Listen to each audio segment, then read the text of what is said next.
Good morning, everyone. Good morning, Kofi. Sorry, we've been having a little. Yes, welcome, Sharif. Um, aha. Now we are fully live.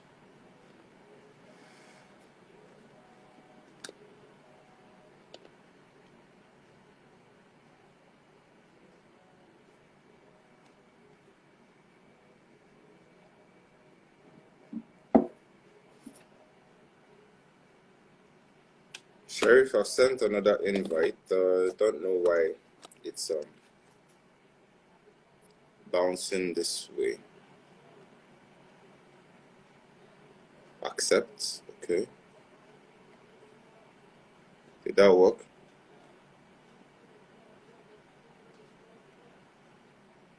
It keeps saying you're unable to join.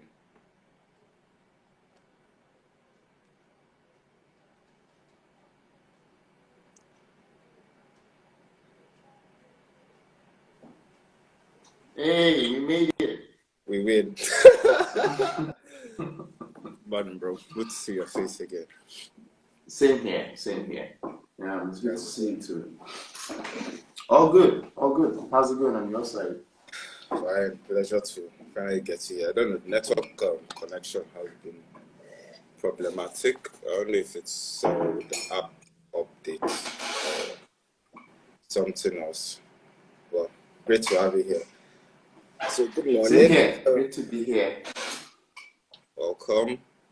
Wow, that's a lot of people. So today we're talking about narratives and how they impact human stories. To those listening in, Sheriff Dair is an expert communicator. He's a storyteller. He's my friend and a fellow dissident. And we disagree on a lot of things. On dissident, yes. It's good. I mean, not Ranix, I see you, bro.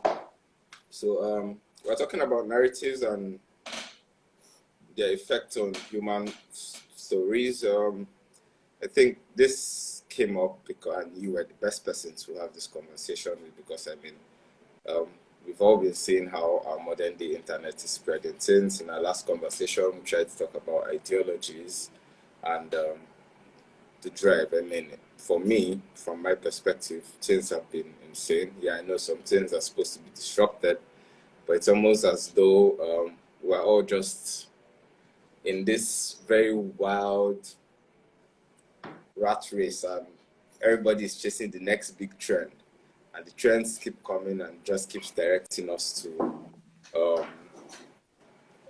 whatever agenda is being sold at the moment. So but I would like to hear your side. What do you think? How has the ecosystem of communication and mass media been these days? I mean, first is to simplify it, right? By what do we mean when we say narratives? And narratives are just stories that we tell ourselves, stories that helps us to shape, understand, document, and sometimes even create our world. So this is it, right? Mm-hmm. And this form of storytelling has moved through the ages. So you have from oral to writing to visual, audio, visual, digital, and then the internet has just brought this new platform-based storytelling that we see on social media. So that's kind of the journey. But narratives have always been there, and it just means when a story is told to you and it's narrated to you. And what is in consideration here is the form or the format, the method, and sometimes the technology that is used to narrate to you. An example would be, for a Nigerian context, Nollywood. So it produces a lot of movies that have narratives embedded in them. And these narratives could be cultural, social, sometimes political, and that's a bit how it is. It's stories that carry messages and meanings, and they are not new, right? Holy books like the Bible and the Quran have they're books of stories, that just sort of have moral arcs in them to shape our behavior as humans. But what you're particularly interested in is two parts. One is, how do these narratives affect us? If we find ourselves holding on to some unhealthy narratives, for example, narratives about like gender roles, where we imagine that one gender is less or inferior to the other, narratives around race, or narratives around conflict, when you have East versus West, North versus South, good versus bad, and it creates these types of divide. And because they've always been there, it's not a problem. I guess what's interesting is now we are being ushered into a new age of how storytelling, how storytelling has changed. And I would just touch on what is the biggest change. In the past, we have narratives taking this sort of linear approach where your parents tell you stories about their own parents or your own culture, and then they transfer knowledge to you. So it's always being received in a way and being transferred from one party to another, a bit institutionally. You have big media platforms like BBC telling you stories, or CNN or Discovery Channel telling you about animals. What is very different right now is that for the first time, we are able to tell our own stories because of social media. So it's now an atmosphere that is user generated. We tell stories about ourselves. So we're able to host this conversation, which would not have been possible 20 years ago. You would have to belong to an institution or a big media platform to have the tools to be able to have this conversation. And so that's where much of the changes are happening, in drifting from where one institution is telling you the stories and moving to where you can tell stories about yourself. I don't know if that sort of answers the question you had. No, I mean it's more like I know. So, it's also in my head too. I wanted to pull out something. Thanks for the book at the Girl Unplug. So I was able, I forgot to add Sheriff is an avid reader, maybe worse than I am. It's anti-fragile, and I like most of his concepts. And I mean, these were things that we discussed even before we saw some of them being written in books. But he made mention of something which I want to ask, or I want us to talk about more of African context. So in passing, where we've used oral tradition and it was basically linear, and now we have this dynamic where one experience in social media goes viral and it's like, this is the biggest thing on earth. However, Nassim seems to postulate that oral tradition is the strongest means of communication. So when I came across question was in my head, what ran through my head was that, for example, we in our part of the world, we basically pass down a lot of instructions via this linear model. Very little things were written down, which means that we have very little history that we can say was documented, as in comparison to other parts of the world, which they're writing, putting down their histories or in writing. So I think my question is more like, if oral traditions are really the best form of transmission, at the most anti-fragile form, would you say that we Africans got it right in their part of passing down stories? I mean, via the linear model. I mean, this time this is the question because it's in my head. I do agree that oral tradition is very strong, and in communication, some of the advocates of that are people like, I don't know if they are communicators in this environment, are like Marshall McLuhan, who were saying things like the medium is the message, Mm-hmm. and that's just saying that we're that the technology that is being used at that time is what is more powerful when it comes to communication. It's not even humans. And in a sense, what he means is that, like, how far can you go to stimulate the senses? You know, when we were using text, you have this top to bottom, left to right type of how you receive information. So it's basically your eyes moving from one point to the other. And that's the strongest sense. It feeds information through your eyes and then it goes into your brain. And often it's very, very personal. When you pick a book and the book, you know, it's you and that abstract context or that story that is inside that book.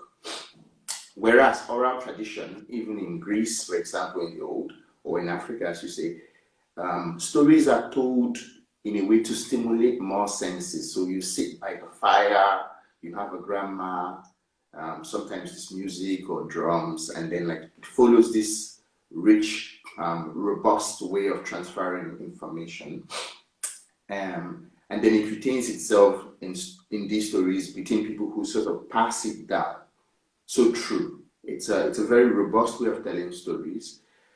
In terms of getting it right or getting it wrong, I wouldn't frame it that way. I would just say that, like, you know, oral tradition has remained, you know, despite all the changes that have happened. What we see today is people using podcasts, you know. We saw before podcasts that people were using radio. And it's still because the audio senses are very powerful, and stimulating them allows people to pass a lot of messages. So yes, I think that's a very powerful way of storytelling. And yeah, if you say in the sense of getting it right, yeah, all the things that we were told, for example, as children, they kind of remain with us when we grow as adults in a way. So it's quite powerful. Yeah, I agree.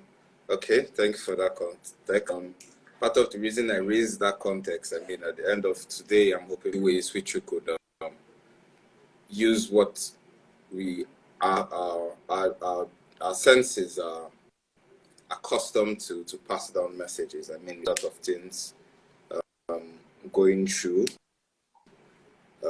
our space these days.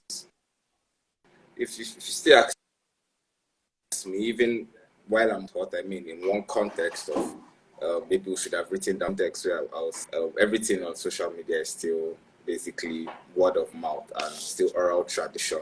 I also think I want to talk about movies, even though you mentioned that in passing. Seen a lot of new narratives being passed on in movies. I mean, they are not new. I held that thought recently, and I was like, I've been indoctrinated from the time I was a child to think that these bad guys on this side of the world. I'm expecting that the next agenda or the next stories, which are narratives which have been put in movies, the next generation of things are normal and this type of things are not normal.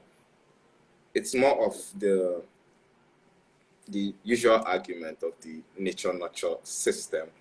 So probably what I want to hear are more like your thoughts on how movies drive these conversations and how much of these indoctrinations really do affect our evolution.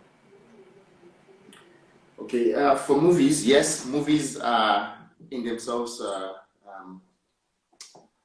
powerful tools of social change. We see, as I mentioned in Nollywood, some narratives of like rags to riches, you know, grass to grace, or class differences where a princess is trying to marry, you know, an ordinary person. And through these stories, they try to shape how we perceive our world. We see in some Yoruba movies the concept of karma. You know, when you do something bad, you know, something bad happens to you in the future. You know, and these are narratives. You know, in life, you also see, you know, bad people also get away, or like good people get in harm's way for nothing. But these narratives are designed in a way to consciously steer us towards values, cultural identities, things that would, you know, move us to a higher self. We see in Bollywood, for example, love stories that could be a bit alien to a Nigerian context, but the emotive quality of how the stories are told, how they zoom in on visuals, how they use sounds and emotions, it still, gets people to get interested in it. In Nollywood, you see, in Hollywood, you would see movies of superheroes, for example, Spider-Man, Superman, Batman, all of them standing for justice or fairness or helping the lower person, a bit pushing these higher ideals. But we're also seeing this shift, because now we see stories that we see how those narratives in the past conform to some linear perspectives that aren't so healthy.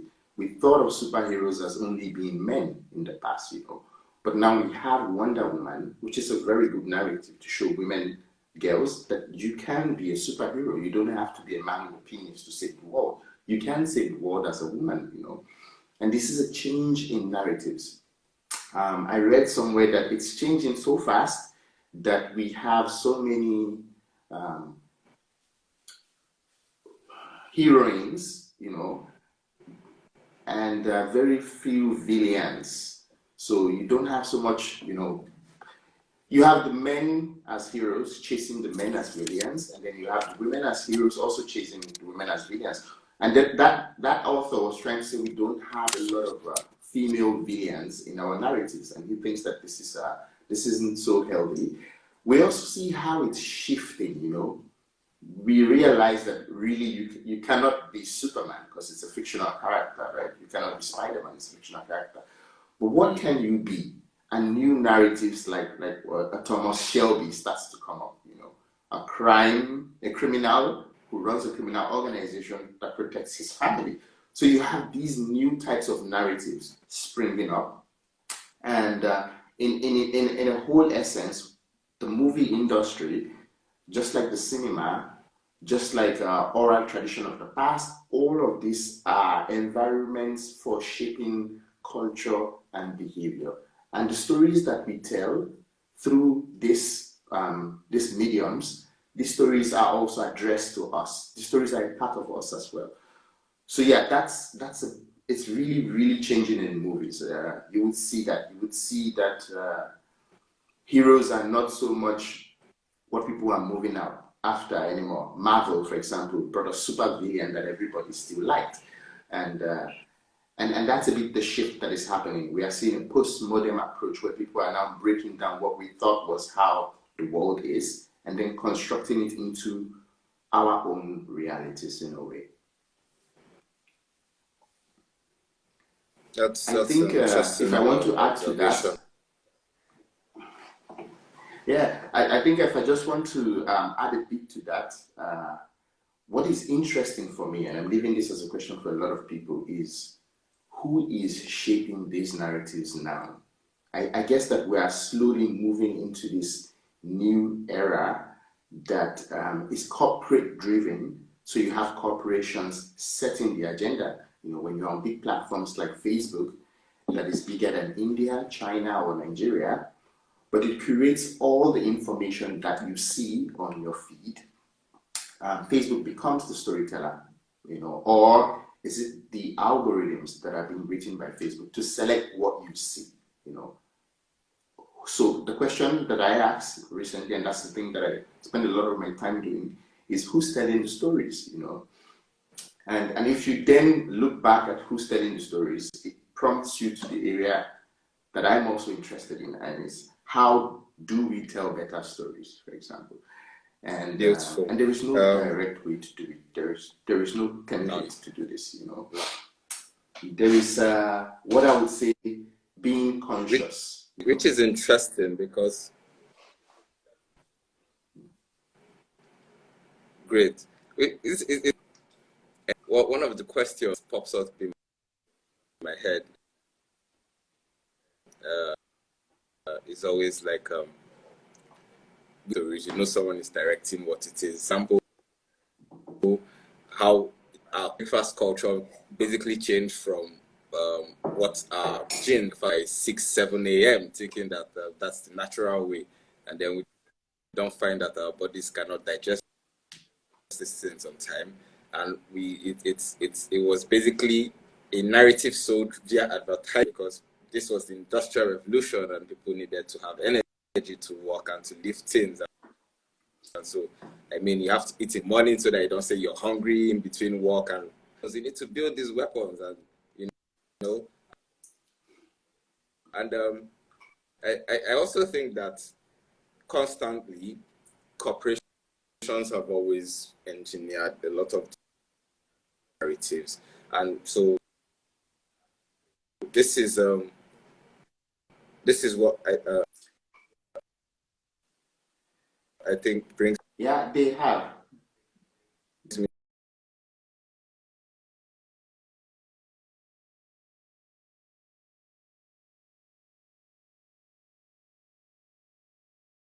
have yeah, we now have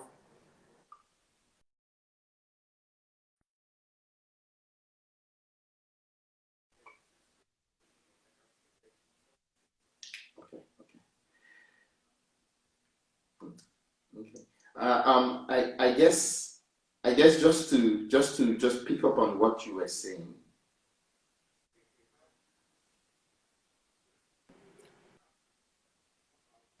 limited express experiences. Okay, now it's worse. Please hold on.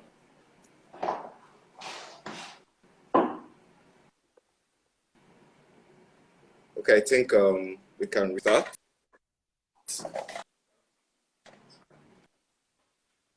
Okay, you're back. You're here. It's slow on my way.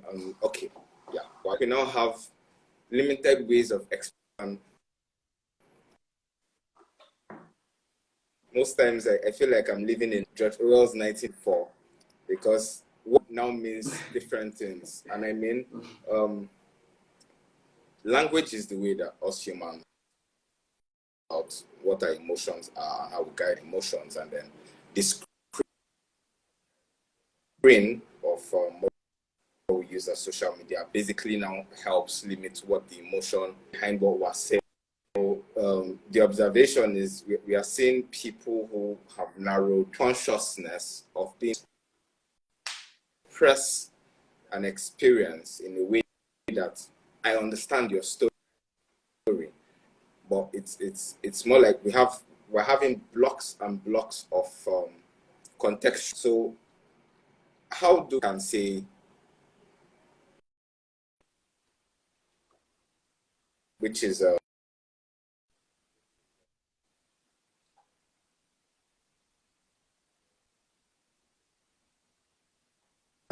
don't even know you're living in someone's experience and you've not experienced this consciousness before.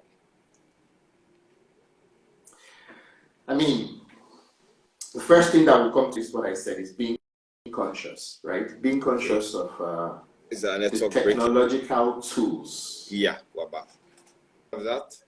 I did. I heard you well. I don't know if you hear me too. Yeah.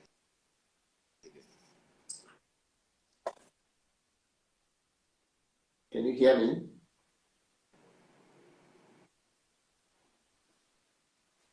Okay.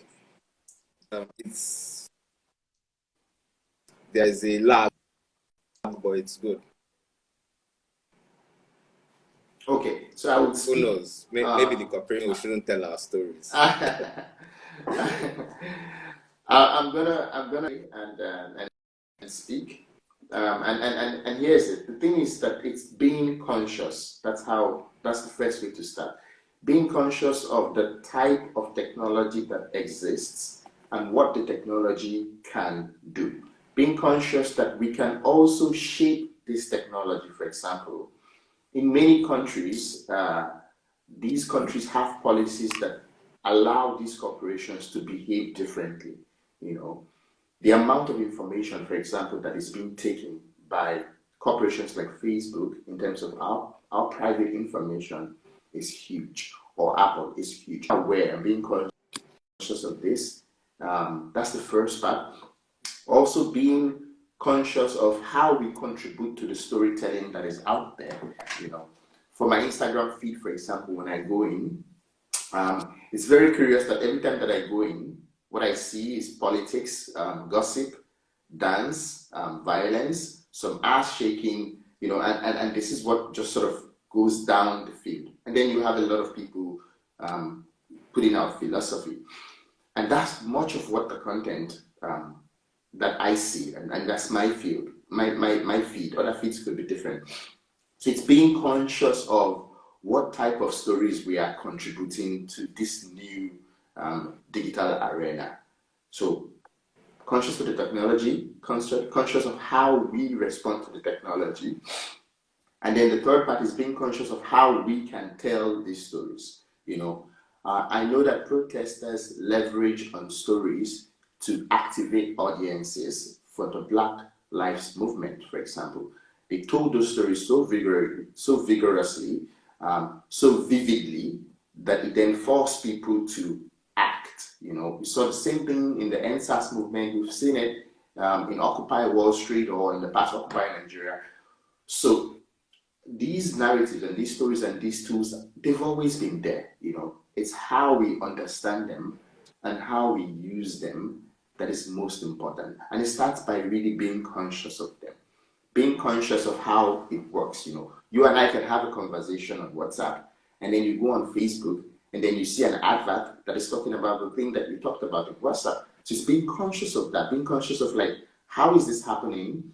Why is this happening?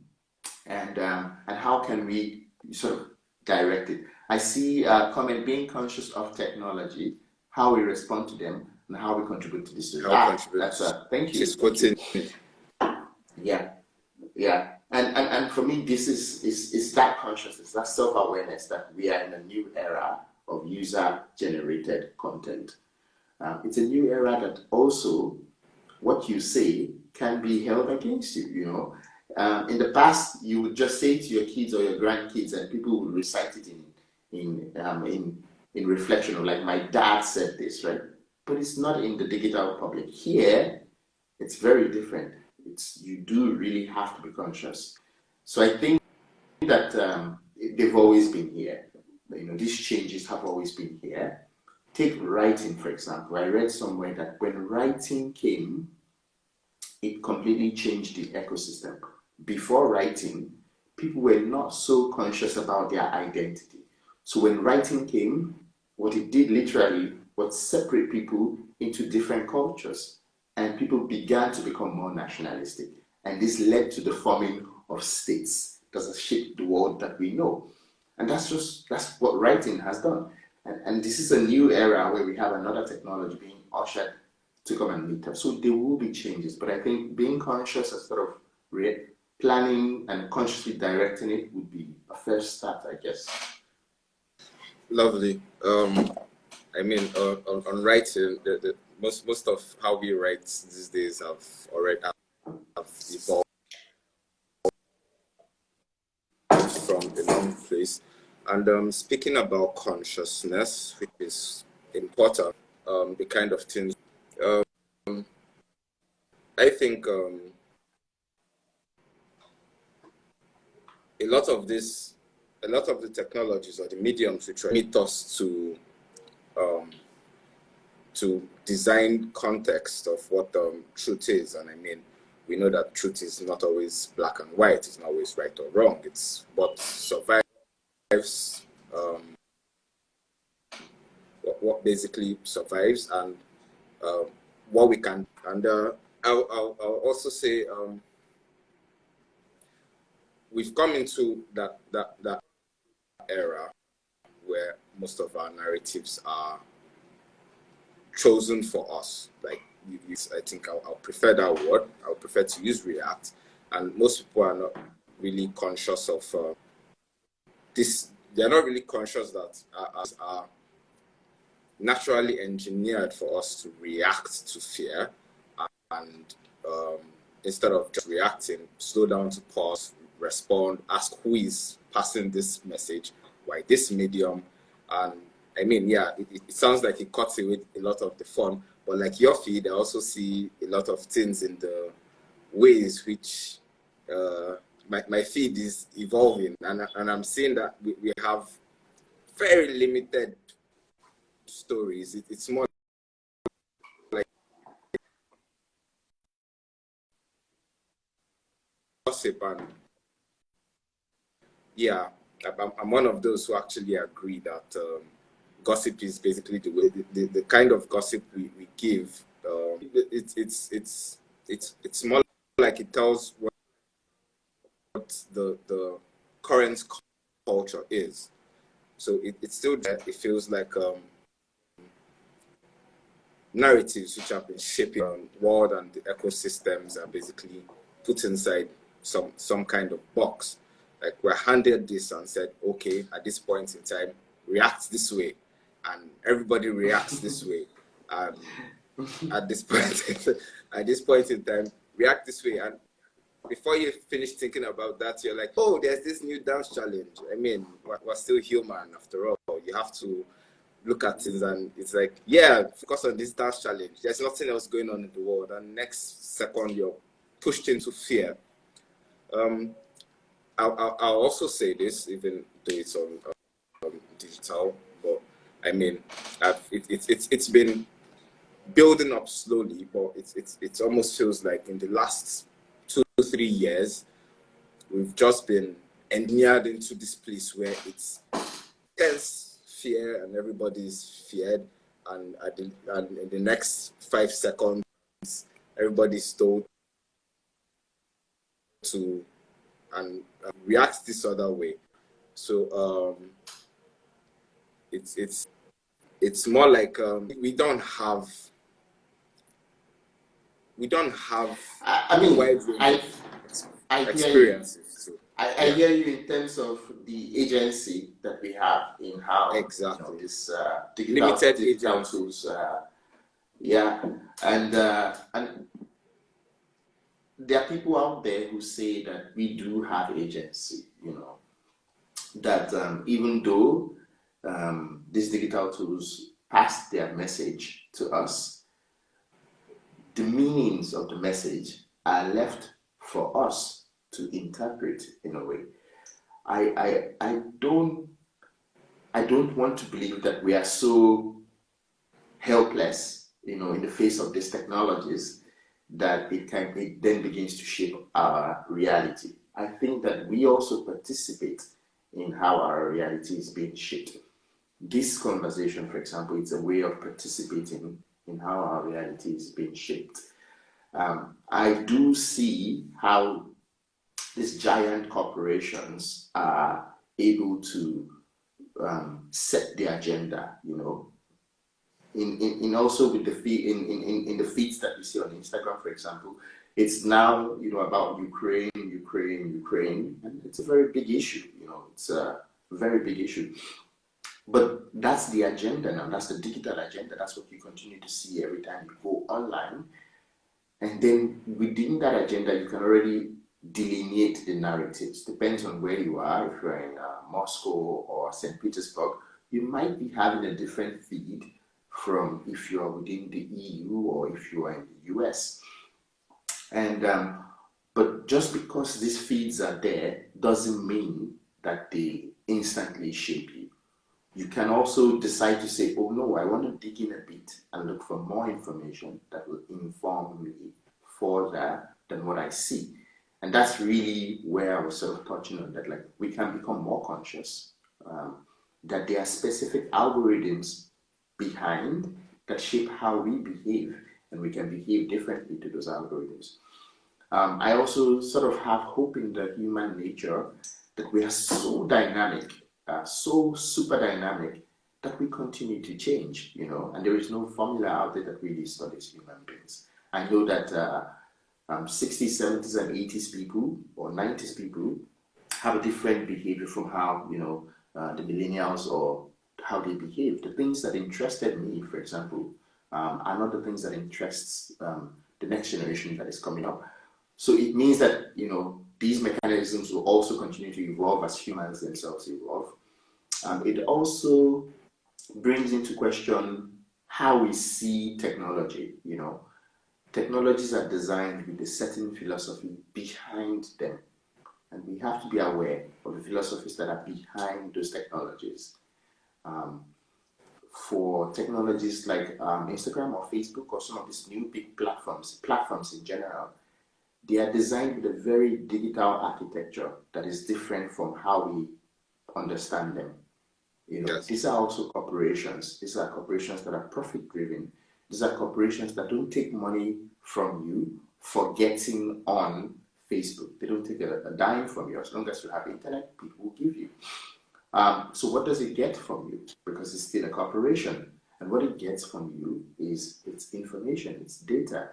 And so in a way, it's an exchange. You give something, you get something back. And people don't have to be on these technologies. And I think the current number of people who are on the internet so far is around like maybe 4 billion. It hit a new mark this year, 4 billion people because of the pandemic. But the number of people who are still, actively using social media every day isn't that high. If you look very critically, it's not really controlling a mass huge of the whole world, and it's not really that. It's not there yet. It could be there, but it could get there, but it's not there yet. I think that as we also see what the technology does to us, as we've seen how these technologies can proliferate fake news or disinformation or misinformation, we instantly also move backwards and try to set up new ways to respond to what the technology is doing. So if you have a very utopian view, you will see some light at the end of the tunnel. If you have a dystopian view, in the way of how George Orwell spoke about, then you will see, chaos at the end of the tunnel. It just depends on which wave you're riding and how you perceive the world that we are in, I guess. But I also see that we are slowly closing to the end of this very, very awesome session. Yes, I think we've even exceeded our welcome. I mean, we said 50 minutes and it's been 45 interesting minutes. I hope everyone who has been on the show enjoyed it. Thank you, the Girl Unplugged. Thank you, Abang Messi. Thank you very much, everyone, for staying and listening. Thank you. Thank you for everyone for joining in. I'll be sharing this on my status, on my feed as well. I mean, at the end of the day, the highlights is there are always going to be narratives. Now, tomorrow, yesterday, technology is always going to evolve. You're always going to be conscious, so it's best to know how to deal with it, how to respond, how to tell your own stories efficiently, effectively, without being directed like a head. We ask the questions of who is shaping the narratives. It's always important to actually know why a narrative or why you're being directed towards a certain narrative, and ask yourself the questions, look around, live in your reality, understand reality for what they are shaking things on your feet. I mean, enjoy life every now and then. We thank you. Thank you, Sheriff. Thank you too. This is another episode of Thoughts and Thoughts. Hope to be joining you guys very soon. I'm working on a system to make this something which you can look forward to without being random. But I think I'm loving the random as it is, so that it just pops up. But thank you very much, everyone, for joining. Thank you, Sheriff. And the last words. Thank you for the invite, and I enjoyed the conversation. And it's a conversation that is largely much of what I've been digging into, and so it's my space. I'm happy to share. Anybody who's been listening that wants to shoot me an email or follow down the thread of some of these things, I'm happy to always share what I know about that. All right. Thank you. Cheers. Goodbye. Cheers. Thoughts and Thoughts. Have a lovely. Bye.